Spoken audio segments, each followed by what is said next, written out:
Good morning, students. Myself Deepak Kumar. Today we are here to learn about electricity. Class 10 physics new chapter. We are going to start a new chapter. Today we are going to start a new chapter that is called electricity. ठीक है, आज हम लोग क्या पढ़ने वाले हैं? Electricity के बारे में पढ़ने वाले हैं. ठीक है, एक नया टॉपिक हम शुरू कर रहे हैं. नेक्स्ट टॉपिक हो गया. हम लोगों ने अभी तक क्या क्या पढ़ लिया. लाइट में हम लोगों ने 3 टॉपिक पढ़ा. Reflection of light, refraction of light and human. ठीक है, आज हम लोग एक नया टॉपिक शुरू करने जा रहे हैं जिसका नाम है इलेक्ट्रिसिटी. ठीक है, तो electricity, before starting electricity we have to learn how it is generated. ये कैसे होता है, ये क्या होता है, हम लोग इसको क्यों पढ़ते हैं, क्या जरूरी है, what's the need to learn electricity. हो सकता है ना आपके मन में ये सवाल कि क्यों हम लोग इलेक्ट्रिसिटी पढ़ें, क्या जरूरत है इलेक्ट्रिसिटी का. तो आज के ज़माने में देखो कि जितनी भी चीज़ें हैं, आसपास की जो चीज़ें आप देखते हो, मोबाइल हो गया, फैन हो गया, टेलीविज़न हो गया, बहुत सारी चीज़ें जो आपके आसपास के लाइफ में देखते हो, बल्ब हो गया आपका. ठीक है, तो विदाउट इलेक्ट्रिसिटी आज के ज़माने में लाइफ पॉसिबल नहीं है. ठीक है, देखो आज तुम्हारा कि गाँव में हर एक जगह पे इलेक्ट्रिसिटी दिया जा रहा है ना, सब जगह पे खंभा लगाया जा रहा है, इलेक्ट्रिसिटी प्रोवाइड करवाया जा रहा है सारे लोगों को. क्यों? क्योंकि आज के ज़माने में ये बहुत ज़्यादा एसेंशियल होगा. So that is the it is very important to know. ठीक है, आप लोग मोबाइल यूज़ करते हो तो मोबाइल कैसे चलता है भाई, उसको भी चार्ज करना पड़ता है. चार्ज करते हैं कि नहीं करते. So electricity is very important for, it is our part of life. बिना इलेक्ट्रिसिटी के, विदाउट इलेक्ट्रिसिटी आज के ज़माने में लाइफ पॉसिबल नहीं हो पा रहा है. बहुत मुश्किल है बिना इलेक्ट्रिसिटी का. है संभव है, आप सोच के देखो कि बिना इलेक्ट्रिसिटी का एक दिन आपके घर से लाइन काट दिया जाए, अगर एक दिन आपके घर से लाइन काट दिया जाए तो उस कंडीशन में आप सोचो कि आपका लाइफ कैसा हो जाता है. ठीक है, बहुत सारे प्रॉब्लम्स हो जाते हैं. अगर एक दिन आपके लाइन नहीं आए तो बहुत सारे प्रॉब्लम्स हो जाते हैं. So that is why electricity is very important and we have to learn about it. इसके बारे में हम लोगों को पढ़ना बहुत जरूरी होता है. तो इलेक्ट्रिसिटी हम लोग शुरू करने से पहले, हम लोग पहले पढ़ेंगे चार्जेस के बारे में. चार्ज क्या होता है. ठीक है, इलेक्ट्रिसिटी जो बना आपका, इलेक्ट्रिसिटी 2 वर्ड से मिलकर बना हुआ है. ठीक है, इलेक्ट्रिक और सिटी. ठीक है, इलेक्ट्रिक और सिटी. ठीक है, इलेक्ट्रिक माने हो गया इलेक्ट्रॉन और सिटी माने हो गया मोशन. ठीक है, motion of electron. Electricity is made up of 2 words. Electricity जो है 2 वर्ड से मिलकर बना है, इलेक्ट्रिक और दूसरा सिटी. इलेक्ट्रिक मतलब हो गया इलेक्ट्रॉन्स और दूसरा हो गया सिटी मतलब मोशन. ठीक है, मोशन में जब इलेक्ट्रॉन्स रहेंगे तो उसको हम क्या कहेंगे, इलेक्ट्रिसिटी कहेंगे.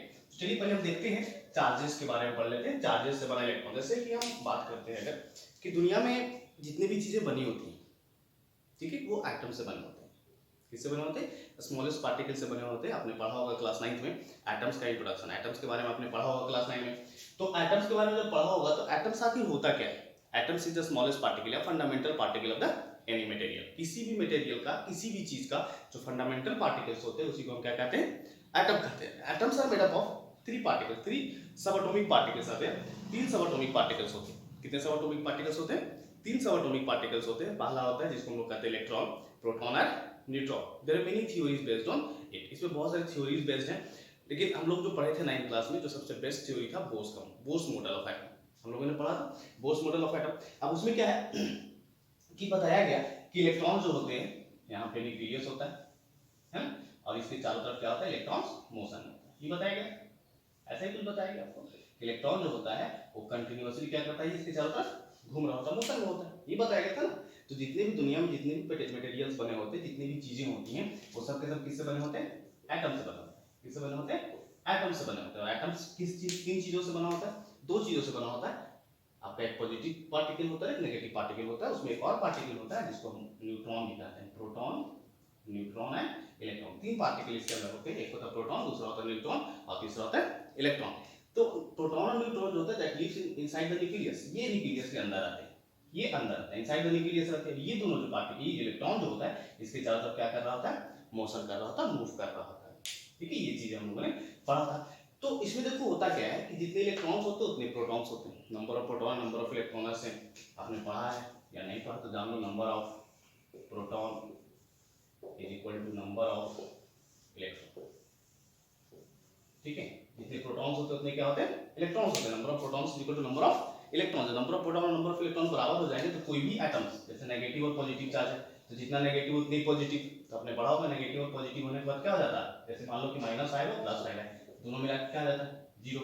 मतलब जितने नेगेटिव चार्जेस उतने पॉजिटिव चार्जेस दोनों मिलेंगे तो क्या हो जाएंगे, ऑटोमेटिकली 0 हो जाएंगे. So that is why it is neutral. So always atoms are neutrals. ठीक है, एटम्स क्या होते हैं हमेशा, न्यूट्रल्स होते हैं. एटम्स होते हैं हमेशा क्या होते हैं, न्यूट्रल्स होते हैं. इसमें कोई चार्जेस नहीं होता. बट इसमें क्या होता है, चार्जेस नहीं होते. लेकिन ऐसे तो चार्ज है ना. रियल में क्या है, in reality there is a charge. Negative और पॉजिटिव अलग बात है, इसमें नेगेटिव जितना उतना पॉजिटिव है, जिसके कारण से क्या हो गया ये न्यूट्रल हो गया, जितने नेगेटिव उतने पॉजिटिव, जिसके कारण से क्या हो गया ये न्यूट्रल हो गया। बट इसके अंदर चार्जेस तो है, चार्जेस है या नहीं, बिल्कुल चार्जेस है। तो जब चार्जेस होते हैं तो इन्हीं चार्जेस के कारण से, ये जो चार्जेस आपको दिख रहे हैं इलेक्ट्रॉन्स और प्रोटॉन्स जो आपको दिख रहे हैं, इन्हीं चार्जेस के कारण से हमारा इलेक्ट्रिसिटी प्रोड्यूस होता है। इन्हीं चार्जेस के कारण से क्या प्रोड्यूस होता है, इलेक्ट्रिसिटी प्रोड्यूस होता है। अब बताइए हमको, कैन यू सी इलेक्ट्रॉन्स, क्या आप इलेक्ट्रॉन्स देख सकते हो? किसी ने देखा इलेक्ट्रॉन्स? किसी ने इलेक्ट्रॉन्स आज तक देखा? किसी ने इलेक्ट्रॉन्स नहीं देखा। मतलब कि आज का टॉपिक जो हम लोग पढ़ने वाले हैं, आज से जो शुरू होने वाला है, वो पूरा का पूरा टॉपिक हमारा किस पे बेस्ड होता है, इमेजिनेशन पे बेस्ड होता है कि आपका इमेजिनेशन कैसा है। इमेजिनेशन अगर है तो आप करेंगे इसको, इंटरेस्टिंग टॉपिक होगा। इमेजिनेशन इमेजिन नहीं कर पाएंगे तो फिर संभव नहीं है, क्योंकि इलेक्ट्रॉन्स आपको दिखेगा नहीं, जब दिखेगा नहीं तो उसको समझेंगे कैसे। तो इलेक्ट्रॉन सबसे स्मॉलेस्ट पार्टिकल्स होता है, जिसके बारे में हम लोग आज पढ़ने वाले हैं। चार्ज तो हो गया कि चार्ज क्या है, तो चार्ज जो होता है एटम्स के अंदर घूम रहा होता है, जो इलेक्ट्रॉन्स होता है, प्रोटॉन एक जगह फिक्स होता है। इलेक्ट्रॉन कौन सा चार्ज होता है, नेगेटिव चार्ज होता है, प्रोटॉन कौन सा चार्ज होता है, पॉजिटिव चार्ज होता है। तो अगर हम चार्ज का डेफिनेशन देखना चाहें तो चार्ज का डेफिनेशन क्या हो सकता है, उसका यूनिट क्या होता है। चार्ज अगर हम पढ़ते हैं तो चार्ज क्या हो सकता है, चार्ज क्या होगा, तो लिखेंगे charge is nothing but it shows the nature of the material, ठीक है। ये मटेरियल के नेचर को डिसाइड करता है, ठीक है। चार्ज जो होता है किसी भी चीज के, मटेरियल्स के नेचर को क्या करता है, या कैरेक्टरिस्टिक्स को डिसाइड करता है कि किस तरह का ये मटेरियल होगा। सर आपने पढ़ा होगा कभी, ठीक है, आपने पढ़ा होगा मेटल्स और नॉन मेटल्स के बारे में, पढ़ा आपने, ठीक है। दो तरह के मेटल होते हैं, एक होता है मेटल, तीन तरह के बोलो, मेटल, नॉन मेटल और तीसरा होता है मेटल ऑयल्स, ठीक है। तीन तरह के मटेरियल्स होते हैं। अब मेटल्स क्या होता है भाई, तो मेटल्स ऐसे होते हैं जो इलेक्ट्रॉन्स डोनेट करते हैं, डोनर ऑफ इलेक्ट्रॉन्स, ठीक है, इलेक्ट्रॉन्स, ठीक है, इलेक्ट्रॉन्स डोनेट करते हैं, ठीक है। और ये क्या होते हैं, टेकर ऑफ इलेक्ट्रॉन, ठीक है। इलेक्ट्रॉन्स क्या करते हैं, लेते हैं, और ये दोनों कैरेक्टरिस्टिक्स रखने वाले होते हैं, ठीक है, इसलिए इनको मेटलॉइड कहा जाता है। इनके दोनों के नेचर इसमें मैच करते होते हैं, ठीक है। तो कोई भी मटेरियल अगर इलेक्ट्रॉन डोनेट कर रहा है, कोई भी मटेरियल अगर इलेक्ट्रॉन डोनेट कर रहा है तो क्या करेगा, कोई भी मटेरियल अगर इलेक्ट्रॉन डोनेट कर रहा है तो उस कंडीशन में समझो आप यहाँ से कि अगर कोई मटेरियल इलेक्ट्रॉन को डोनेट कर देता है, कोई मटेरियल अगर क्या करता है, इलेक्ट्रॉन को डोनेट कर देता है, तो प्रोटॉन अगर इसके अंदर 5 है, ठीक है, तो इलेक्ट्रॉन भी कितना होगा, 5 6 7 8 कुछ भी हो सकता है, 5 है, इसके अंदर भी इलेक्ट्रॉन कितने होंगे, 5 इलेक्ट्रॉन्स होंगे। गॉट इट, समझ में आ रहा है, मैंने अभी आपको बताया, ठीक है, कि जितने इलेक्ट्रॉन्स होते हैं उतने प्रोटॉन्स होते हैं। तो अगर इसके अंदर 5 प्रोटॉन्स है तो इसके अंदर इलेक्ट्रॉन्स भी कितने हो जाएंगे, 5 इलेक्ट्रॉन्स हो जाएंगे। बात समझ में आ रहा है, कितने इलेक्ट्रॉन्स होंगे, 5 इलेक्ट्रॉन्स होंगे। जब इसमें 5 इलेक्ट्रॉन्स होंगे, अब ये इलेक्ट्रॉन क्या कर रहा है, डोनेट कर रहा है, यानी कि इलेक्ट्रॉन इससे क्या होंगे, बाहर आ गए, ठीक है। तो ये बाहर आता क्यों है, बाहर क्यों आ जाता है, बाहर इसलिए आता है क्योंकि या तो इसको एक्सटर्नल फोर्स कहीं से मिलता है, एक्सटर्नल फोर्स कहीं से मिलेगा तभी ना बाहर आएगा, ये एक्स्ट्रा हीट मिलेगा तो बाहर आएगा, अदरवाइज ऐसे तो आएगा नहीं। जैसे यहाँ से क्या हुआ कि कोई इलेक्ट्रॉन इधर से चला, इसको पुश किया तो इलेक्ट्रॉन बाहर निकल जाएगा, जो इलेक्ट्रॉन आउटर मोस्ट में होगा वही बाहर निकलेगा, बीच वाला इलेक्ट्रॉन बाहर नहीं निकलेगा। तो इलेक्ट्रॉन अगर यहाँ से इसको पुश किया तो क्या हो जाएगा, ये बाहर निकल जाएगा, इलेक्ट्रॉन क्या हो जाएगा, बाहर निकल जाएगा। तो इसको एक्स्ट्रा एनर्जी चाहिए होता है, इट्स रिक्वायर्ड एनर्जी, ठीक है, it's required energy to move electron, इसको इलेक्ट्रॉन को मूव करने के लिए एनर्जी चाहिए होता है, ठीक है। That is called threshold energy. इसे कौन सा एनर्जी कहते हैं, थ्रेशोल्ड एनर्जी कहते हैं, जिसके कारण से इलेक्ट्रॉन क्या होता है, ये बाहर निकल जाता है। इलेक्ट्रॉन ये बाहर निकल करके आए, इसको एनर्जी मिलने के कारण, तब इसमें क्या होता है, ध्यान से देखना जरा,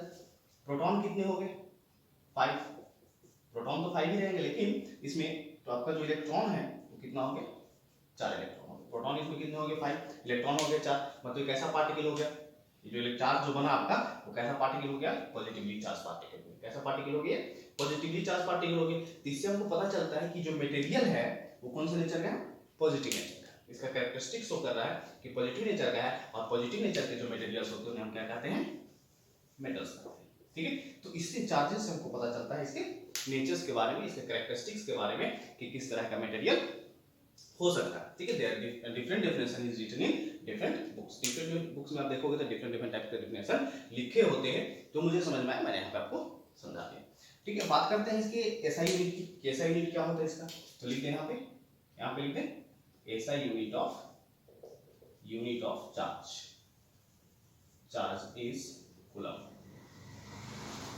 कूलम, ठीक है। SI चार्ज क्या होता है भाई, कूलम होता है, जिसको हम लोग किससे डिनोट करते हैं, C से डिनोट करते हैं। किससे डिनोट करते हैं, C से डिनोट करते हैं। देखो यहाँ पे ऐसे SI यूनिट ऑफ चार्ज क्या होता है, कूलम होता है, जिसको हम लोग किससे डिनोट करते हैं, यहाँ पे लिखा हुआ है charge is nothing but it shows the nature of the material, ठीक है। चार्ज कुछ नहीं है, लेकिन वो क्या करता है, उसके मटेरियल को शो करता है, ऐसे लिख सकते हैं।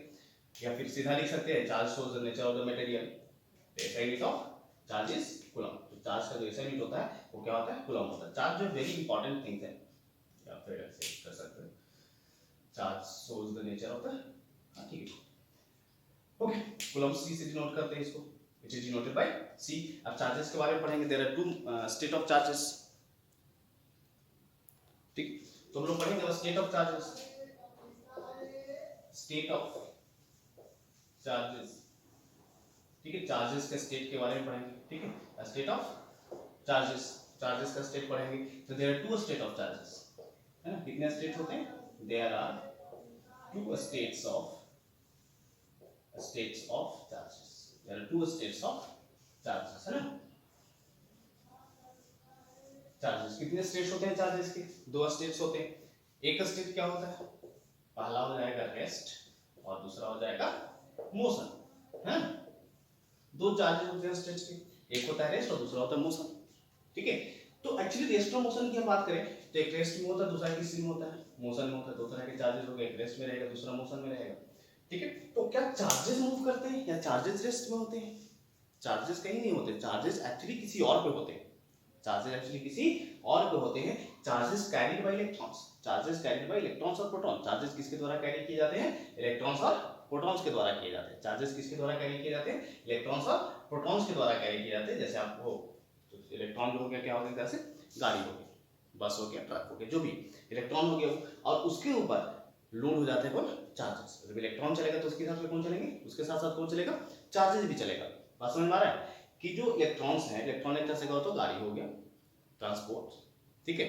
और उस पे चार्जेस बैठ गए, उस पे क्या हो गया, चार्जेस बैठ गए। चार्जेस जब इलेक्ट्रॉन चलेगा तो कौन चलेगा, चार्ज भी चलेगा, ठीक है। जब इलेक्ट्रॉन मोशन में होगा तो चार्ज भी मोशन में होगा। और चार्ज किस पे होता है, तो इलेक्ट्रॉन पे होता है। किस पे चार्ज होता है, इलेक्ट्रॉन पे होता है। तो देखो यहाँ पे लिखा हुआ है there state of charges, there are two state of charges. पहला हो गया रेस्ट और दूसरा हो गया मोशन। तो रेस्ट जो हो गया, तो रेस्ट आप लोग बचपन से इसके बारे में पढ़ते आ रहे हो, जानते आ रहे होगे, ठीक है, शुरू से जानते आ रहे होगे, ठीक है। तो रेस्ट में जब होता है तो क्या होता है, इलेक्ट्रोस्टैटिक फोर्स, यहाँ पे एक फोर्स लगता है जिसका जो रेस्ट में जब चार्ज होता है तो उसके बारे में हम पढ़ते हैं। जब when charge is in rest, the study of charge is in rest is called electrostatics, electrostatics, ठीक है। क्या कहते हैं उसको, इलेक्ट्रोस्टैटिक्स कहते हैं। जब चार्जेस रेस्ट में होते हैं और उसके बारे में हम जब पढ़ते हैं, when charges are in rest and we learn about that is called electrostatics. जब चार्जेस रेस्ट में होते हैं और उसके बारे में हम पढ़ते हैं तो उसे हम क्या कहते हैं, इलेक्ट्रोस्टैटिक्स कहते हैं। And when charges is in motion, when we learn about the motion of the charges, then that is called electricity, electricity. जब चार्जेस, मैंने डिफिनेशन भी स्टार्टिंग में बताया था कि इलेक्ट्रिसिटी क्या होता है, इलेक्ट्रॉन जब मोशन में होंगे तो उसको हम क्या कहेंगे, इलेक्ट्रिसिटी कहेंगे। लेकिन इसका एक कंडीशन होता है, मोशन में होने का एक कंडीशन होता है, it should be in uniform motion and unidirectional motion. ये क्या होना चाहिए, यूनिडायरेक्शनल मोशन में होना चाहिए, एक डायरेक्शन में होना चाहिए। और कैसा होना चाहिए, यूनिफॉर्म मोशन होना चाहिए। दिख रहा है आपको, इस तरह के मोशंस में अगर होंगे, इलेक्ट्रॉन इधर चल रहे हैं, इलेक्ट्रॉन इधर चल रहे हैं, इलेक्ट्रॉन इधर चल रहे हैं, इलेक्ट्रॉन इधर चल रहे हैं, इलेक्ट्रॉन इधर चल रहे हैं, तो इस कंडीशन में जो होता है इसको हम क्या कहते हैं, इलेक्ट्रिसिटी कहते हैं। और इसमें क्या होता है, ये चार्जेस इसमें क्या रहते हैं, रेस्ट में रहते हैं। ऐसे इस तरह का होता है कि इलेक्ट्रॉन एक जगह पर स्टोर हो गया और प्रोटॉन एक तरफ पर स्टोर हो गया, इस तरह का होता है। आपने बचपन में बहुत सारे गेम्स खेले होंगे इस तरह का कि स्केल ले लिया, स्केल लेने के बाद क्या करते हैं, उसको ऐसे रगड़ दिया, रब किया उसको, और रब करने के बाद ऐसे जब उसको करते हैं तो नजदीक जो आसपास की जो चीजें होती हैं उसको क्या कर लेता है, अट्रैक्ट करने लगता है, ठीक है। तो वो आपने पढ़ा होगा, क्लास 8 में भी आपको पढ़ना है, ठीक है। इलेक्ट्रोस्टैटिक फोर्सेज में आपने पढ़ा होगा, इलेक्ट्रोस्टैटिक फोर्सेज में आपने पढ़ा होगा एक फोर्स होता है जो इलेक्ट्रोस्टैटिक फोर्स होता है, जो किसके कारण सप्लाई होता है, चार्जेस के कारण सप्लाई होता है। किसी भी चीज को आप रब करते हो तो उस कंडीशन में उसमें चार्ज कंसंट्रेट हो जाता है, इलेक्ट्रॉन और प्रोटॉन एक जगह पे, जिसके कारण से इलेक्ट्रोस्टैटिक फोर्स प्रोड्यूस करता है, ठीक है। इलेक्ट्रोस्टैटिक फोर्स यहाँ हो गया। जब इलेक्ट्रॉन जब मोशन में होगा तो उस कंडीशन उसको क्या कहेंगे, इलेक्ट्रिसिटी कहेंगे। क्या कहेंगे, इलेक्ट्रिसिटी कहेंगे। अब बात आती है कि भाई चार्ज तो मूव नहीं करता, कौन मूव करता है, इलेक्ट्रॉन मूव करता है, इलेक्ट्रॉन के कारण से चार्ज मूव करता है। तो how many charges carried bye one electron, अगर हम बात करें कि कितने चार्ज, एक इलेक्ट्रॉन कितना चार्ज को कैरी करता है, एक इलेक्ट्रॉन कितने चार्ज को कैरी करता है। तो हम यहाँ पे लिखेंगे नंबर ऑफ चार्जेस, ध्यान से देखिएगा, नंबर ऑफ चार्जेस कैरी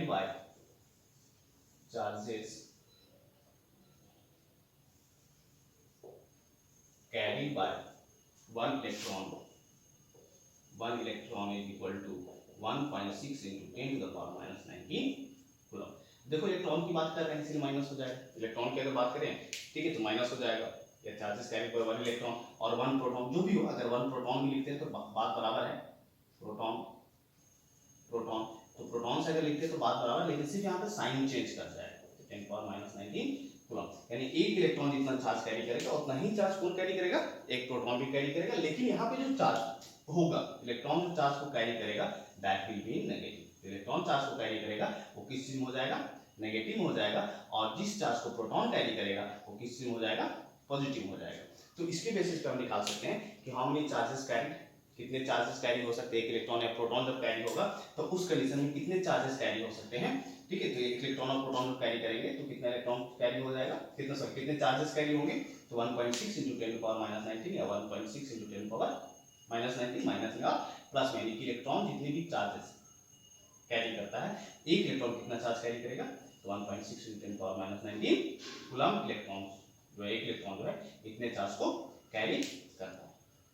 इसमें देखना क्या है कि चार्जेस जो होते हैं वो हमेशा क्या होते हैं, फिक्स नंबर में होंगे, यानी कि इंटीजर्स में होंगे, इंटीजर्स को नहीं तो नेचुरल नंबर में होंगे। तो चार्जेस जो कैरी होते हैं वो नेचुरल नंबर में कैरी होते हैं, इलेक्ट्रॉन जो कैरी होते हैं, चार्जेस जो कैरी होते हैं नेचुरल नंबर में कैरी होते हैं, फिक्स नंबर में कैरी होते हैं, इस तरह की चीजें। और इसी और ध्यान देना है क्वांटाइजेशन ऑफ चार्जेस होते हैं, उसमें क्या होते हैं, चार्जेस ना कभी डिस्ट्रॉय होते हैं ना कभी बनाए जाते हैं, charges neither be created nor be destroy. जैसे आपने पढ़ा होगा law of conservation of energy, उसमें क्या होता है, energy neither be created nor be destroy. इसी तरह से यहाँ पे भी है law of conservation of charges, यानी charges neither be created nor be destroy, मतलब चार्जेस जो होते हैं ना क्रिएट होते हैं ना डिस्ट्रॉय होते हैं, सिर्फ एक जगह से दूसरे जगह ट्रैवल करते हैं, ठीक है, एक फॉर्म से दूसरे, एक जगह से दूसरे जगह क्या कर जाते हैं, सिर्फ ट्रैवल कर जाते हैं, चल जाता है एक दूसरे का। इसमें भी क्या होता है, चार्ज एक जगह पे क्या हो जाता है, कंसंट्रेट हो जाता है। तो यहाँ पे हम लोगों ने देखा कि मोशन में अगर इलेक्ट्रॉन रहेगा तो उस कंडीशन में जो हम पढ़ेंगे उसको हम क्या कहेंगे, इलेक्ट्रिसिटी कहेंगे, क्या कहेंगे, इलेक्ट्रिसिटी कहेंगे। बात समझ में आ रहा है, जब मोशन में पढ़ेंगे इलेक्ट्रॉन्स को, मोशन के बारे में जब पढ़ेंगे तो उसको हम क्या कहेंगे, इलेक्ट्रिसिटी कहेंगे, और जब रेस्ट में पढ़ेगा तो उसको क्या कहेंगे, इलेक्ट्रोस्टैटिक फोर्स कहेंगे। तो मोशन की बात करते हैं हम लोग, यहाँ पे हम लोग जो टॉपिक पढ़ना है वो किस पे रिलेटेड पढ़ना है, मोशन से रिलेटेड पढ़ना है, यानी कि इलेक्ट्रिसिटी के बारे में पढ़ना है, ठीक है, इलेक्ट्रिक करंट के बारे में पढ़ना है। तो इलेक्ट्रिक करंट के बारे में पढ़ना है तो चार्जेस को हमको किस में रखना होगा, मोशन में रखना होगा, और these are very important terms, ये दो चीजों को आपको क्या रखना होगा, ध्यान में रखना होगा। अब चलो हम बात करते हैं कि एक कूलम चार्ज को कैरी करने के लिए how much electrons will be carried. जैसे कि यहाँ पे दिया हुआ है कि 1.6 into 10 पावर 19 कूलम है, यानी कि इतने कूलम जब इलेक्ट्रॉन्स कैरी होंगे, सब इतने कूलम जब चार्ज कैरी होंगे, मतलब एक इलेक्ट्रॉन पे इतने कूलम चार्ज कैरी होंगे, एक इलेक्ट्रॉन पे, वन इलेक्ट्रॉन पे कितने कूलम चार्ज कैरी होंगे, इतने कूलम चार्ज कैरी होंगे। तब बताओ कि एक कूलम चार्ज को कैरी करने के लिए कितने इलेक्ट्रॉन्स होने होंगे, कितने इलेक्ट्रॉन्स को जाने होंगे, वो हम बात करेंगे, देखते हैं। ओके ओके, तो हम लोगों ने देखा कि एक इलेक्ट्रॉन्स कितने चार्ज को कैरी करता है। चलो फिर से एक बार लिख लेते हैं, तो क्या लिखेंगे, one electron is equal to 1.6 into 10 to the power minus 19 coulomb. One electron is equal to कितना होता है, 1.6 into 10 to the power minus 19 coulomb होता है। तो एक कूलम इज इक्वल टू क्या हो जाएगा, वन कूलम अगर हमको निकालना है, वन कूलम, तो ये ऊपर मल्टीप्लाई तो कहाँ चला जाएगा, 1/1.6 into 10 to the power minus 19, ये होगा इलेक्ट्रॉन्स। इलेक्ट्रॉन्स को सिर्फ लीजिए, चलिए ठीक है, इलेक्ट्रॉन को हमने क्या लिख लिया, ये लिख लिया, यानी कि हमने देखा क्या, one electron is equal to 1.6 into 10 power minus 19 coulomb. तो माइनस प्लस लिखने की जरूरत यहाँ पे नहीं है, इलेक्ट्रॉन से तो अंडरस्टूड है क्यों नेगेटिव होगा, ठीक है, माइनस में होगा, चार्जेस कैसे होगा, माइनस में होगा, इलेक्ट्रॉन तो अंडरस्टूड है माइनस में ही होगा। तो 1 कूलम इज इक्वल टू क्या हो जाएगा, ये इलेक्ट्रॉन यहाँ पे, ये जो चार्ज आपका है वो क्या है, आगे मल्टीप्लाई में इनटू 1 हम इसको लिख सकते हैं कि नहीं लिख सकते हैं, 1.6 into 10 power minus 19 coulomb into 1 लिख सकते हैं। अब ये जो आपका है वो कहाँ चलाएगा, नीचे चला आएगा, और मल्टीप्लाई में है ना तो नीचे आ जाएगा, हमको 1 कूलम निकालना है, इनटू कूलम कर दो यहाँ पे ऐसे। चलो अभी 1 कूलम आपको फाइंड करना है, ये कहाँ चलाएगा, नीचे चलाएगा, तो इसको आप डिवाइड करोगे तो क्या होगा, 1 कूलम इज इक्वल टू, इसको डिवाइड करोगे तो लगभग क्या आने वाला है, देखो जरा डिवाइड करेंगे तो 19 कहाँ चला जाएगा, कैलकुलेशन करवाओ, 19 ऊपर चलाएगा, और नीचे क्या आएगा, 1.6 आएगा, पॉइंट आप यहाँ से रिलीज करोगे तो ऊपर क्या आ जाएगा, 10, 10 ही आएगा। अब 10 1 जा 10, 10 को आप क्या करो 16 से डिवाइड करो तो कितना आएगा, नहीं लगेगा 0, 6 टाइम्स 96 कितना बचेगा 4, फिर क्या 0, 32 क्या बचा 8, 0, 5 यानी 80 हो गया। ठीक है, तो क्या है आपका, देखो जब कैलकुलेशन हमने यहाँ पे किया तो आया 0.625 into 10 to the power minus 19 electron, है ना, इलेक्ट्रॉन यानी कि इज इक्वल टू 1। कहने का मतलब क्या है कि अगर 1 कूलम चार्ज को कैरी करना है, कितने कूलम चार्ज को कैरी करना है, 1 कूलम चार्ज को कैरी करना है तो कितने इलेक्ट्रॉन्स उसको चाहिए, तो 6.25 into 10 to the power 18 electrons. बात समझ में आया, इलेक्ट्रॉन इज इक्वल टू 1। मतलब कि 1 कूलम चार्ज को कैरी करवाने के लिए, कितने कूलम चार्ज को कैरी करवाने के लिए, 1 कूलम चार्ज को कैरी करवाने के लिए आपको कितने इलेक्ट्रॉन्स को कैरी करना पड़ेगा, 6.25 into 10 to the power minus 10 to the power 18, बार बार बोल रहे हैं 10 to the power 18 इलेक्ट्रॉन्स। अगर 10 to the power 18 6.25 into 10 to the power 18 electrons को अगर आप कैरी करवाते हो, यानी लेकर के जाते हो एक जगह से दूसरी जगह, तो उस कंडीशन में 1 कूलम चार्ज कैरी होता है, कि 1 कूलम चार्ज को कैरी करने के लिए 6.25 into 10 to the power 18 electrons को कैरी करना पड़ेगा, यानी कि 6.25 into 10 to the power 18 electron को यहां से वहां तक लेकर के जाओगे, ठीक है, कहां से वहां तक लेकर के जाओगे, तो उस कंडीशन में जो चार्ज फ्लो होगा वो कितना कूलम कराएगा, 1 कूलम कराएगा। कितना कराएगा, 1 कूलम। ये मैथमेटिक्स है, आप यहां से चेक कर सकते हो, ठीक है, कहीं कोई गड़बड़ तो नहीं हो रहा है, तो आपको रिजल्ट मिलेगा, तो ये रिजल्ट आपका मिल जाएगा। यानी कि जब इतने इलेक्ट्रॉन्स को जब कैरी करवाते हो, कितना 6.25 into 10 to the power 18 electrons को जब आप कैरी करवाते हो तो आपका कितना कूलम चार्ज कैरी हो जाता है, 1 कूलम चार्ज कैरी होता है, ठीक है, इट इज वेरी इंपॉर्टेंट, इसको आप ध्यान दीजिएगा, ठीक है। अब मान लो कि टोटल चार्ज की अगर हम बात करें, टोटल चार्ज कितना फ्लो किया उसकी अगर हम बात करें, तो चार्ज इज इक्वल टू क्या होता है, Q इज इक्वल टू होता है Ne, Q is equal to total charge is equal to क्या होता है, Ne, total charge equal to एक फार्मूला होता है plus minus N, total charge carry, total charge carry is equal to क्या formula होता है, Ne होता है। तो ये टोटल चार्ज होता है, टोटल चार्ज एक और है, ध्यान देना, उसमें छूट कैसा लगता है कि चार्ज इज डिनोटेड बाय, आप नोट करके लिख लीजिएगा, charge is denoted bye Q, है ना, चार्ज को किस चीज से डिनोट करते हैं, Q से डिनोट करते हैं, चार्ज को किस चीज से डिनोट करते हैं, Q से डिनोट करते हैं, तो इसीलिए आप लोगों के Q is equal to Ne, यानी कि total number of charge, total number of charge, है ना, total number of charge equal to क्या हो जाएगा, n, n मतलब होता है number of electron, number of electron, और E इज इक्वल टू होता है चार्ज ऑन इलेक्ट्रॉन, जो आपका अंडरस्टूड होता है, चार्ज ऑन 1 इलेक्ट्रॉन, है ना, charge on 1 electron, charge on 1 electron, ये जो है E जो है चार्ज ऑन 1 इलेक्ट्रॉन, जिसका वैल्यू तो 1.6 into 10 पावर माइनस 19 कूलम। अगर आपसे पूछता है कि टोटल चार्ज कितना फ्लो कर रहा है किसी भी मटेरियल के थ्रू, टोटल चार्ज कितना फ्लो कर रहा है, तो Q is equal to formula लगाओगे Ne, टोटल चार्ज कितना फ्लो कर रहा है, तो प्लस माइनस Ne क्यों लगाएंगे, क्योंकि प्लस हो गया प्रोटॉन के लिए, माइनस हो जाएगा इलेक्ट्रॉन के लिए। अगर इलेक्ट्रॉन की बात करते हैं तो इलेक्ट्रॉन के कंडीशन में सिर्फ माइनस रखेंगे Ne, तो आपका Ne का मतलब हो गया टोटल नंबर ऑफ चार्ज। तो चार्ज कितना फ्लो करता है भाई, चार्ज कितना फ्लो करता है, तो Ne लगाएंगे, n क्या होता है नंबर ऑफ इलेक्ट्रॉन, क्योंकि जितने इलेक्ट्रॉन्स फ्लो करेंगे उसी के हिसाब से चार्ज फ्लो करेगा, तो यहाँ पे जो E का वैल्यू है, E मतलब नंबर ऑफ चार्ज हो गया 1.6 into 10 पावर माइनस 19, और n का मतलब हो गया नंबर ऑफ इलेक्ट्रॉन, ये कितने इलेक्ट्रॉन्स यहाँ से फ्लो कर रहे हैं उसके बेसिस पे हम डिसाइड कर सकते हैं चार्ज को। मान लो कि 10 इलेक्ट्रॉन फ्लो कर रहे हैं, कितने इलेक्ट्रॉन फ्लो कर रहे हैं, 10 इलेक्ट्रॉन्स। अगर तुमको कोई दे दे क्वेश्चन कि find the number of charges, find the charges flowing when 10 electrons flows, ठीक है, फाइंड, ऐसा कोई क्वेश्चन दे दे आपको, find number of charge flowing through a material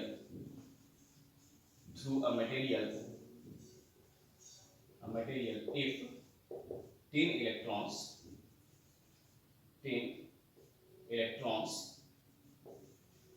flows through it, है ना। अगर कोई आपसे बोल दे कि अगर 10 इलेक्ट्रॉन फ्लो कर रहा है तो बताओ कितने चार्जेस फ्लो कर रहे हैं, तो सीधा लगाओगे total charge equal to QNE, पता आपको यहाँ पे इलेक्ट्रॉन्स फ्लो कर रहे हैं तो माइनस ही होगा सिर्फ, तो Q इलेक्ट्रॉन है ना इसलिए माइनस हो जाएगा, Q, N का वैल्यू कितना है, इलेक्ट्रॉन है 10, और E का वैल्यू कितना दिया होगा, ये तो आपको फिक्स है ना 1.6, तो क्या हो जाएगा 1.6 into 10 to the power minus 19, तो इसको मल्टीप्लाई करोगे तो क्या हो जाएगा 1.6 into 10 to the power, देखो यहाँ पे कुछ नहीं तो 1 है 19 और यहाँ पे 1, तो माइनस 19 और प्लस 1 मिला कितना हो जाएगा माइनस 18, तो इतने चार्जेस यहाँ पे फ्लो करेंगे, 3 इलेक्ट्रॉन्स के कारण से इतने चार्जेस फ्लो करते हैं। तो इस तरह के क्वेश्चन आपको मिल सकते हैं। ऐसे क्वेश्चन आपके एनसीईआरटी बुक में बहुत सारे दिए हुए हैं कि टोटल चार्ज फाइंड करो, तो उसके लिए सीधा फार्मूला आपको लगाना है Q is equal to N E. Q is equal to N E लगाएंगे तो उसको आप आसानी से सॉल्व कर सकते हैं। ठीक है, तो ध्यान देना है कि हमको किस चीज के बारे में पढ़ना है, यहाँ पे चार्जेस के बारे में पढ़ना है। इलेक्ट्रिसिटी टोटली चार्जेस पे बेस्ड होता है। चार्जेस आपको दिखता नहीं है, क्या ऐसा है कि वायर के थ्रू इलेक्ट्रिक करंट पास कर रहा है तो आपको दिख रहा है कि हाँ इलेक्ट्रॉन वहां से जा रहा है, नहीं दिखता है इलेक्ट्रॉन, क्योंकि इलेक्ट्रॉन सबसे स्मॉलेस्ट पार्टिकल होते हैं। इलेक्ट्रॉन स्मॉलेस्ट पार्टिकल होते हैं, दिखते नहीं। एटम ही इतना छोटा पार्टिकल होता है, दिखता नहीं। और एक एटम के अंदर क्या होते हैं, बहुत सारे इलेक्ट्रॉन्स होते हैं, 10 12 15 अपना अपना नंबर होता है। एक एटम के अंदर अलग अलग नंबर ऑफ इलेक्ट्रॉन्स हो सकते हैं। तो उसके बेसिस पे जब एटम ही नहीं आपको दिखता है तो इलेक्ट्रॉन्स कहां से दिखेगा, इलेक्ट्रॉन दिखेगा नहीं। तो हम लोग पूरे के पूरे यहाँ पे पढ़ेंगे, सारे के सारे इमेजिनेशन पे बेस्ड पढ़ेंगे। ठीक है, कि इलेक्ट्रॉन्स होते हैं, इलेक्ट्रॉन्स होते ही होते हैं, क्योंकि इलेक्ट्रिसिटी उसका प्रमाण है, इलेक्ट्रिसिटी उसका प्रमाण है कि इलेक्ट्रॉन्स होते हैं। अगर इलेक्ट्रॉन्स नहीं होते तो आज इलेक्ट्रिसिटी भी नहीं होता। तो इलेक्ट्रॉन्स होते हैं, तो इलेक्ट्रॉन्स के बारे में हम लोगों ने पढ़ा। ठीक है, इलेक्ट्रॉन्स क्या होता है, इलेक्ट्रॉन्स क्या करता है, चार्ज कैरी करता है। इलेक्ट्रॉन्स क्या कैरी करता है, चार्ज कैरी करता है। ठीक है, चार्ज का मैंने यहाँ पर डेफिनेशन दिया। चार्ज को किस चीज से डिनोट करते हैं, Q से डिनोट करते हैं। चार्ज का ऐसा यूनिट क्या होता है, C होता है। चार्जेस का 2 होते हैं, C मतलब कूलम। ठीक है, चार्जेस के 2 स्टेट्स हो सकते हैं, एक होता है रेस्ट और दूसरा होता है मोशन। जब चार्ज रेस्ट में होगा तो उसको हम क्या कहेंगे, इलेक्ट्रोस्टैटिक फोर्स कहेंगे। वो फोर्स हो जाता है इलेक्ट्रोस्टैटिक फोर्स, और चार्ज में मोशन होगा तो उसको हम क्या कहेंगे, इलेक्ट्रिसिटी कहेंगे। ठीक है, इलेक्ट्रिक करंट कहेंगे, इलेक्ट्रिसिटी इलेक्ट्रिक करंट। तो इलेक्ट्रिक करंट मतलब क्या हुआ कि इलेक्ट्रॉन्स का करंट, फ्लो ऑफ इलेक्ट्रॉन, जैसे आपने पढ़ा होगा वाटर करंट, एयर करंट। ठीक है, उसी तरह से इलेक्ट्रॉन्स के करंट को भी हम क्या कहते हैं, इलेक्ट्रिक करंट कहते हैं। फिर हम लोगों ने देखा क्या कि 1 इलेक्ट्रॉन्स में कितने चार्ज कैरी होते हैं, तो 1.6 × 10⁻19 कूलम चार्ज कैरी होते थे। एक कूलम चार्ज कैरी करने के लिए हम लोगों ने फाइंड किया तो 6.25 × 10⁻18 इलेक्ट्रॉन्स चाहिए कितने कूलम को कैरी करने के लिए, 1 कूलम को कैरी करने के लिए। ठीक है, टोटल नंबर ऑफ चार्जेस हम कैसे फाइंड करते हैं, how to find total number of charges. तो Q इज इक्वल टू, मैंने प्लस माइनस एनी फार्मूला लगाया, ये फार्मूला होता है जिसको हम लोग यूज करते हैं। तो हम लोग टोटल नंबर ऑफ चार्जेस यहाँ पे आसानी से फाइंड कर सकते हैं। Total number of charges is equal to क्या हो जाएगा, प्लस माइनस एनी हो जाएगा। फिर हमने यहाँ पे एक न्यूमेरिकल्स भी देख लिया, एक न्यूमेरिकल देखा, न्यूमेरिकल में क्या है भाई, तो हमने फाइंड किया कि total number of charge find करो जब 10 इलेक्ट्रॉन्स फ्लो कर रहे हैं। कितने इलेक्ट्रॉन्स फ्लो कर रहे हैं, 10 इलेक्ट्रॉन्स फ्लो कर रहे हैं। तो बताओ कि टोटल नंबर ऑफ चार्जेस कितने फ्लो कर रहे होंगे। तो टोटल नंबर ऑफ चार्जेस हम लोगों ने फाइंड किया, तो 1.6 × 10⁻18 कूलम चार्जेस फ्लो कर रहे हैं इसके थ्रू। ठीक है, ये हो गया पूरा इलेक्ट्रिसिटी का introduction. These are very important, क्योंकि इंट्रोडक्शन बहुत इंपॉर्टेंट होता है, इसको आप ध्यान से पढ़ेंगे। एक बार हम लोग शुरू करेंगे इलेक्ट्रिसिटी। ठीक है, अब हम लोग शुरू करते हैं मेन टॉपिक जो आपके लिए एसेंशियल होगा। ये सारी चीजें एसेंशियल है क्योंकि ये सब बेसिक है। ठीक है, बिना इसके आप इलेक्ट्रिसिटी समझ ही नहीं पाओगे। तो ये सब चीजें बहुत एसेंशियल थी, इसको नोट डाउन कर लीजिए। इरेज करते हैं इसको, ओके इरेज करते हैं।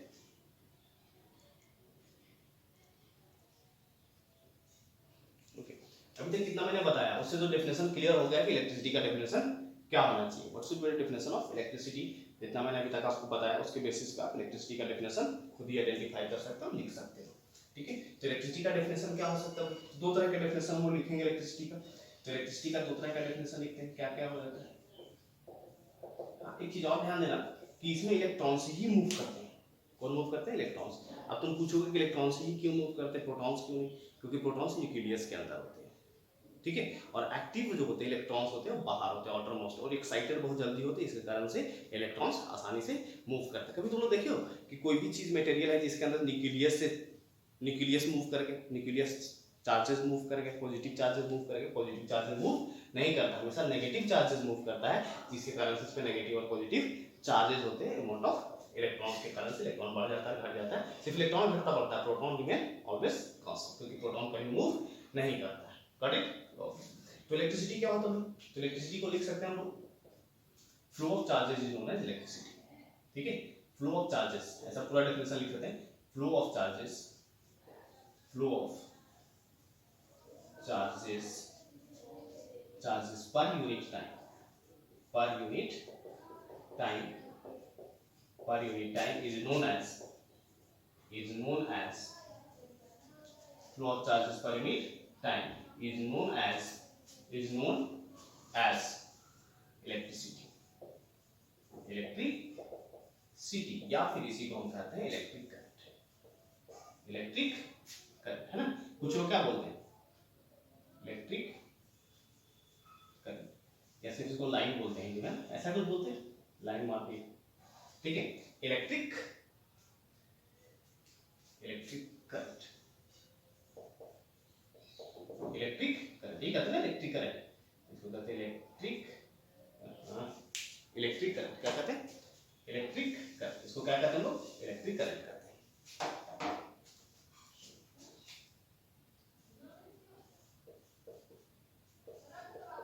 इलेक्ट्रिक करंट क्या कहते हैं इसको भाई?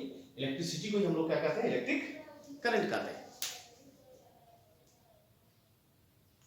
ठीक है, इलेक्ट्रिसिटी को क्या कहते हैं हम लोग? इलेक्ट्रिक करंट भी कहते हैं। कि फ्लो ऑफ चार्जेस जो होते हैं, चार्जेस फ्लो करते हैं पर यूनिट टाइम, तो उसी को हम क्या कहते हैं? इलेक्ट्रिक करंट, इलेक्ट्रिसिटी कहते हैं। It is denoted bye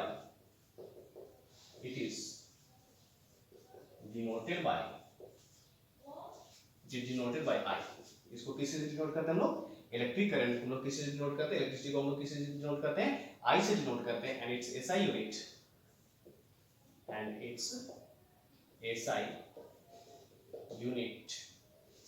is ampere. ठीक है, इसका यूनिट क्या होता है? एम्पियर होता है। इसका यूनिट क्या होता है? एम्पियर होता है। इसको हम लोग किससे डिनोट करते हैं? एम्पियर को हम लोग ए से डिनोट करते हैं। किससे डिनोट करते हैं? Ampere is denoted bye A. Ampere को हम लोग किससे डिनोट करते हैं? ए से डिनोट करते हैं। इलेक्ट्रिक करंट को किससे डिनोट करते हैं? आई से। और इसका जो एसआई यूनिट होता है वो क्या होता है भाई? एम्पियर होता है, जिसको हम लोग किस चीज से डिनोट करते हैं? आई से डिनोट करते हैं। अगर हम आई का देखें तो आई का क्या फार्मूला हो सकता है? आई इज इक्वल टू क्या लिखा हुआ देखो, चार्ज पर unit time. Flow of charge कितने चार्जेस फ्लो कर रहे हैं पर यूनिट टाइम, उसी को हम क्या कहते हैं? इलेक्ट्रिसिटी कहते हैं। तो I is equal to Q by T हो गया। आई इज इक्वल टू क्या हो गया? क्यू बाई टी हो गया। आई इज इक्वल टू क्या हो गया? क्यू बाई टी हो गया। आई का वैल्यू क्या हो गया? क्यू बाई टी, क्योंकि चार्ज पर यूनिट टाइम, तो I is equal to Q by T. यानी कितने चार्ज कितने टाइम में फ्लो कर रहे हैं, कितने चार्ज कितने टाइम में फ्लो कर रहे हैं, उसी को हम क्या कहते हैं? इलेक्ट्रिक करंट कहते हैं। तो I is equal to Q by T. अगर हम अदर यूनिट की बात करें, other unit of electric current, तो क्या हो जाएगा? देखो लिख देते हैं, अदर यूनिट ऑफ करंट, है ना। करंट का अगर हम अदर यूनिट की बात करें तो अदर यूनिट क्या हो जाएगा करंट का? देखो यहाँ पे क्यू का क्या होता है? टी है, क्या हो जाएगा? सेकंड। इसका हो जाएगा कूलम पर सेकंड। तो अदर यूनिट क्या हो गया इसका? Coulomb per second. इसी को हम क्या कहते हैं? कहीं पे भी अगर कूलम पर सेकंड लिखा हुआ है, अगर कहीं पे कूलम पर सेकंड लिखा होता है तो बताना नहीं है, डरना नहीं है, सेम ही चीज लिखा है। इलेक्ट्रिक करंट को ही कूलम पर सेकंड भी हम लिख सकते हैं। एम्पियर की जगह पे क्या लिख सकते हैं? कूलम पर सेकंड लिख सकते हैं। Electric current can be written as coulomb per second. Electric current को हम क्या लिख सकते हैं? कूलम पर सेकंड लिख सकते हैं। ठीक है, इस तरह की चीजें होंगी।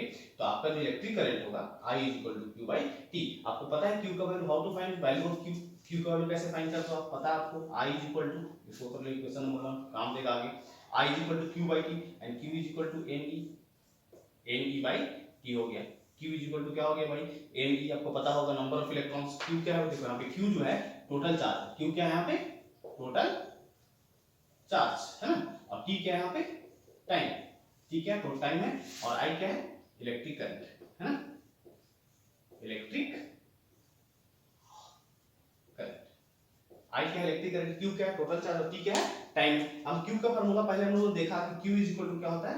NE होता है। तो I is equal to NE by T भी आप यहाँ पे लगा सकते हैं। इट विल बी आल्सो ये भी फार्मूला हो जाएगा। जहां पे जिस तरह की चीजें रिक्वायर्ड होंगी वहां पे अगर टोटल चार्ज दिया हो तो ये लगाएंगे, अगर इलेक्ट्रॉन दिया हो तो हम टोटल चार्ज फाइंड कर लेंगे। इलेक्ट्रॉन अगर, इसीलिए मैंने ये फार्मूला आपको बताया था कि अगर आपको सिर्फ इलेक्ट्रॉन दिया हुआ है, कितने इलेक्ट्रॉन्स फ्लो कर रहे हैं पर यूनिट टाइम, बताओ कितने इलेक्ट्रिक करंट फ्लो करेगा। कोई भी क्वेश्चन कैसा भी दिया जा सकता है, क्वेश्चन आपको दे सकता है, क्वेश्चन दे लेकिन तो कुछ भी दे सकता है। तो अगर क्वेश्चन ऐसा आपको दे दे तो आप कैसे सॉल्व करोगे? चलो एक क्वेश्चन हम लोग देखते हैं, एक न्यूमेरिकल देखते हैं इसमें। ओके, इरेज कर दे इसको। चलिए, तो हम लोगों ने भी देखा, क्या देखा भाई? तो I इज इक्वल टू हमने देखा क्या? Q बाई टी, ठीक है, या फिर NE बाई टी, हमने ये देखा, क्योंकि Q इज इक्वल टू क्या होता है? NE होता है। I इज इक्वल टू हमने देखा Q बाई टी, और एक चीज और होता है कि Q is equal to NE, तो NE बाई टी होता है। तो इसके बेसिस पर आपको न्यूमेरिकल्स मिल सकते हैं। अब देखो क्वेश्चन लिख देते हैं। क्वेश्चन नंबर 1, पहले क्वेश्चन देख चुके, दूसरा क्वेश्चन हो गया न्यूमेरिकल। इसमें कितना हो गया? ये सेकंड न्यूमेरिकल हो गया। ठीक है, आपको क्वेश्चन दिया कि find electric current, find electric current if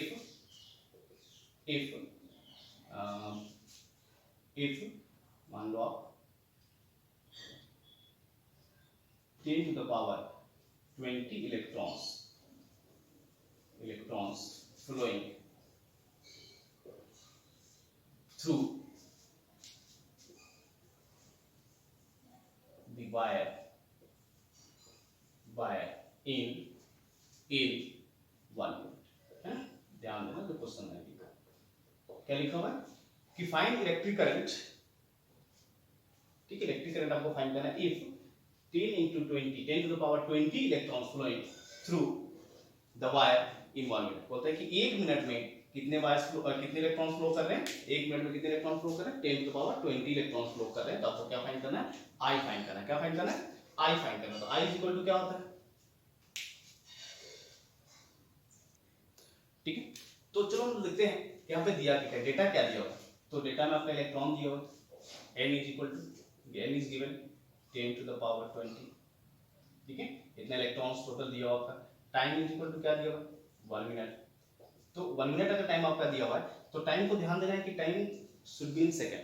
time को हम किस फॉर्म में लेंगे, तो सेकंड में लेंगे। तो t इज इक्वल टू क्या हो जाएगा, 1 into 60 सेकंड।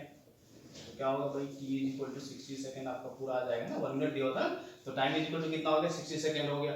n आपके पास है, then you have to find i। तो i फाइंड करोगे तो i इज इक्वल टू क्या फार्मूला होता है, ne/t। ये फार्मूला लिखा हुआ है, i is equal to ne/t। तो n का वैल्यू कितना दिया हो, देखो n is given 10 to the power 20। What is the value of E? 1.6 into 10 to the power minus 19 divided by T का वैल्यू कितना दिया हुआ है, T is given 60 दिया हुआ है। अब देखो यहाँ पे फाइंड सॉल्व कर रहे हैं, I is equal to क्या हो जाएगा, ये एम्पियर में जाएगा क्योंकि इलेक्ट्रिक करंट है। Electric current is in ampere, electric current किसमें होगा, एम्पियर में होगा, सही है।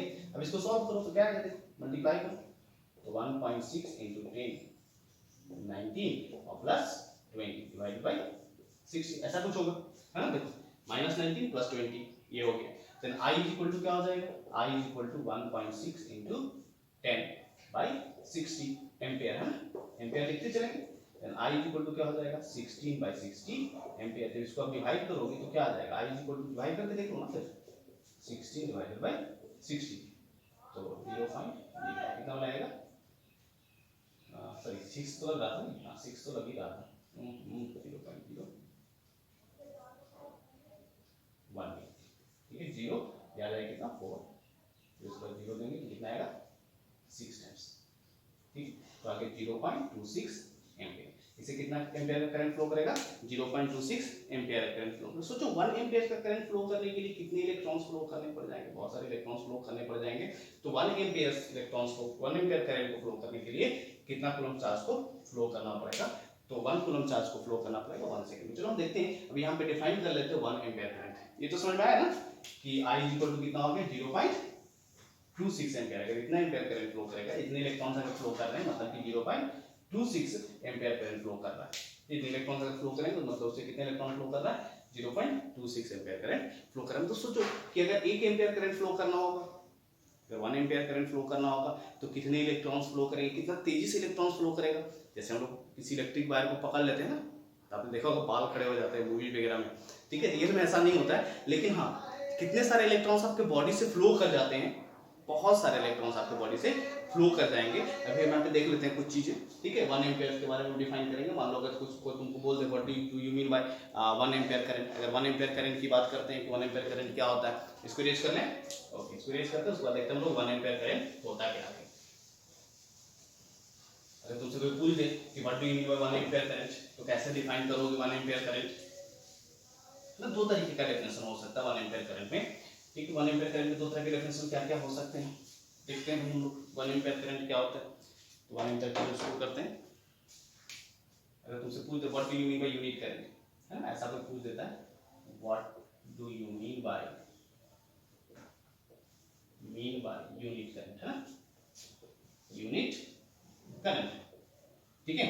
अगर तुमसे कोई पूछ दे what do you mean by unit current और फिर 1 एम्पियर करंट, है ना, 1 एम्पियर करंट, दो चीजें हो सकती हैं, या तो यूनिट करंट को पूछ दे या 1 एम्पियर करंट पूछ दे, दोनों का मतलब सेम है। तो 1 एम्पियर करंट कब आएगा, हम लोगों ने देखा कि I is equal to Q/T था। तो इसको अगर 1 लाना है तो क्या कर सकते हैं, I is equal to Q की जगह पे हम 1 लिख सकते हैं, 1 कूलम, और T की जगह पे 1 सेकंड लिख सकते हैं। यानी कि I इज इक्वल टू क्या हो जाएगा, 1 से 1 को डिवाइड करेंगे तो 1 हो जाएगा coulomb per second. I is equal to क्या हो जाएगा 1 एम्पियर। बात समझ में आया। कूलम पर सेकंड को मैंने भी बताया था जस्ट ना कि coulomb per second can be written as ampere, coulomb per second को हम लोग क्या लिख सकते हैं, एम्पेयर लिख सकते हैं। तो आपसे अगर कोई डेफिनेशन पूछ दे कि what we mean by 1 ampere current, 1 ampere current या फिर यूनिट करंट, दो चीजें हो सकती है, यूनिट करंट या 1 एम्पेयर करंट, दोनों पूछेगा तो दोनों का मतलब सेम है। तो आप इसको ड्राइव कर देंगे, उसको बता देंगे। तो कैसे लिख सकते हैं 1 एम्पेयर करंट को, तो 1 एम्पेयर करंट कैसे हो सकता है, the current is said to be 1 ampere, the current आप लिख रहे हैं the current flowing through a wire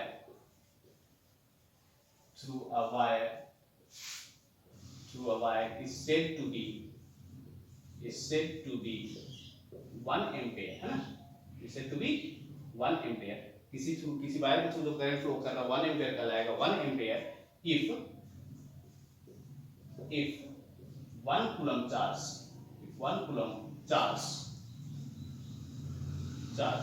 flowing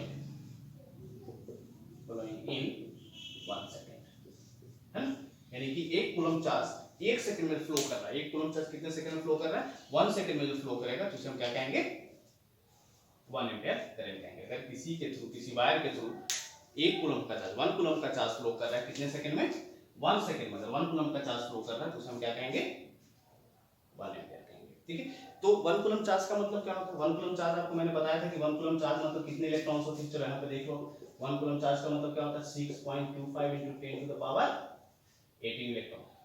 ठीक है, 6.25 into 10 to the power 18 electrons, है ना। इतने इलेक्ट्रॉन्स अगर फ्लो करेंगे तो हम क्या कहेंगे, 1 कूलम चार्ज कहेंगे। कितने इलेक्ट्रॉन्स मतलब 1 कूलम चार्ज होता है, 6.25 into 10 to the power 18 electrons is equal to 1 coulomb charge होता है। यानी कि इतने electrons 6.25 into 10 to the power 18 electrons अगर 1 सेकंड में फ्लो कर रहे हैं तो उसे हम क्या कहेंगे, 1 कूलम चार्ज कहेंगे। या फिर जब 1 सेकंड में जब फ्लो करेंगे, 1 सेकंड में फ्लो करेंगे तो उसको क्या कहेंगे, 1 एम्पियर करंट कहेंगे। जब 6.25 into 10 to the power 18 electrons अगर 1 सेकंड में फ्लो करेगा, कितना सेकंड में फ्लो करेगा, 1 सेकंड में फ्लो करेगा, तो उसे हम क्या कहेंगे, 1 एम्पियर करंट कहेंगे। क्या कहेंगे, 1 एम्पियर करंट कहेंगे। 1 एम्पियर करंट अगर तुमसे कोई पूछता है तो आप ये भी डेफिनेशन लिख सकते हो। क्या डेफिनेशन लिख सकते हो कि 6.25 into 10 to the power 18 electrons अगर 1 सेकंड में फ्लो करता है किसी वायर के थ्रू तो उस करंट को हम लोग क्या कहते हैं, 1 एम्पियर करंट कहते हैं, यूनिट करंट कहते हैं। क्या कहते हैं, यूनिट करंट कहते हैं। बात समझ में आ गया। तो आज हम लोगों ने क्या पढ़ा, चार्जेस के बारे में पढ़ा। ठीक है, चार्जेस कितनी तरह के होते हैं, 2 तरह के होते हैं, एक नेगेटिव और एक पॉजिटिव। नेगेटिव चार्ज किसको होता है, इलेक्ट्रॉन को होता है। पॉजिटिव चार्ज किसको होता है, प्रोटॉन को होता है। फ्लो कौन करता है, इलेक्ट्रॉन्स फ्लो करते हैं। ठीक है, फिर हम लोगों ने स्टेट ऑफ चार्जेस देखा। स्टेट ऑफ चार्जेस 2 होते हैं, एक रेस्ट होता है, दूसरा क्या होता है, मोशन होता है। ठीक है, यहाँ पर हम लोगों ने क्या देखा, इलेक्ट्रिक करंट का डेफिनेशन देखा।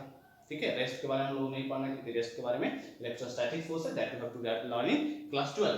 तो हम लोग यहाँ पे इलेक्ट्रिसिटी के बारे में पढ़ना है, तो हम लोग इलेक्ट्रिसिटी का डेफिनेशन देखा, इलेक्ट्रिक करंट वही चीज हुआ। और उसके बाद हम लोगों ने क्या देखा, यूनिट करंट भी देखा कि 1 एम्पियर करंट किसको कहते हैं। ठीक है, यूनिट करंट का भी हम लोगों ने डेफिनेशन देख लिया। ठीक है, तो यहाँ पता चल गया आपको कि कितने इलेक्ट्रॉन्स फ्लो करेंगे तो 1 एम्पियर करंट फ्लो करेगा। These all are the topics that we have learn today. ये सारे चीजों के बारे में आज हम लोगों ने पढ़ाई किया। ठीक है, हम लोग मिलेंगे नेक्स्ट वीडियो में। नेक्स्ट वीडियो में हम लोग नया टॉपिक शुरू करेंगे इसमें, जिसका नाम है potential difference. That is also very interesting topic and important topic. ठीक है, कौन सा चीज के बारे में पढ़ेंगे, electric potential, potential difference, 2 topic हम लोग पढ़ेंगे, डील करेंगे नेक्स्ट वीडियो में। ठीक है, पढ़ाई करते रहिए। Have a nice day. मिलते हैं नेक्स्ट वीडियो में किसके साथ, एक नया टॉपिक के साथ, that is called electric potential और पोटेंशियल डिफरेंस। ओके।